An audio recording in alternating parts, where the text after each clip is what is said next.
when I control computing devices with my gestures only and the technology becomes just invisible to me, then it kind of feels magical. It feels like the computer understands me.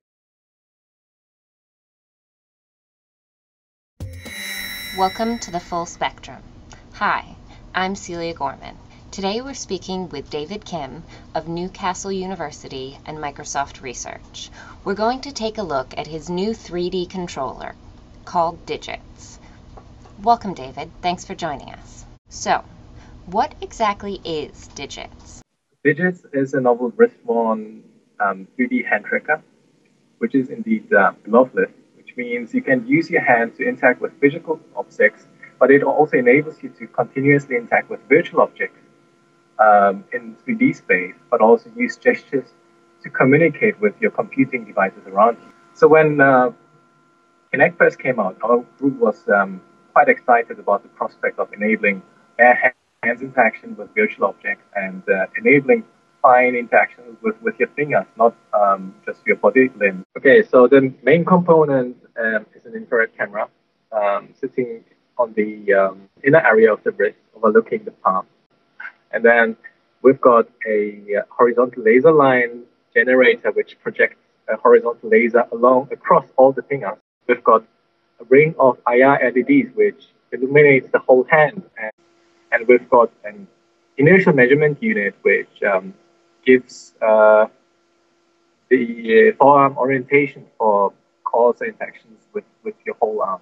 Yeah, so we use a single camera and we use synchronized infrared illumination. So in total, we captured 3 different kinds of images. The first one is with all the illumination off, so we can see what kind of lighting situation we have in the environment.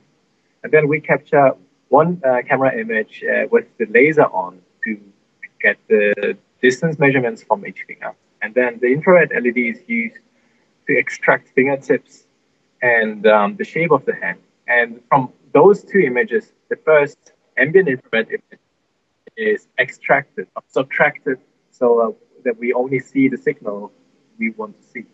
You talk about 2 different models in the video. Why wasn't the simple model enough? The laser gets projected either closer to the camera or farther away, depending on how much your finger is bent or stretched. And we tried to replicate this model. We just assumed that all joints are proportional to each other, which means we can parameterize the bend motion of each finger with one parameter, which is the distance that the laser senses. But then in the next stage, we wanted to get a much more truer model of the hands, which also models an independent articulation of this knuckle joint. What sort of real-world applications does Digits have? Our vision when we started this research project was that this could be something like a wristwatch, which is small and ubiquitous enough to be worn all the time. By pinching your fingers, place a call, reject a call, change the music, change the volume, and things like that, so without having to reach for the device. My favorite application is, I think, the non-visual interface, because it is something what we don't see right now. When I control computing devices with my gestures only and the technology becomes just invisible to me, then it kind of feels magical. It feels like the computer understands me. You also mentioned that Digits is made with off-the-shelf parts. About how much does it cost to build one?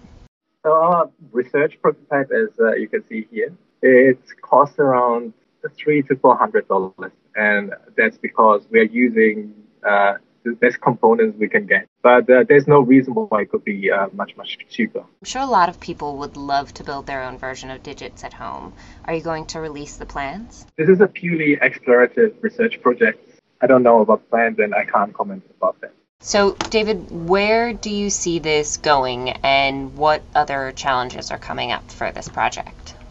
In terms of research challenges and challenges I'm personally interested in is that we show a proof of concept device which works in 80 to 90% of the cases. But we still have to tackle the last 10 to 20% to make it really work. And some of the challenges include like that when I bend my thumb all the way across all the fingers, it occludes the view of the camera. And we would like to think more about like how we could tackle these things. For example, using machine learning algorithms to tackle with unknown situations, and which are tricky to handle with our current setup.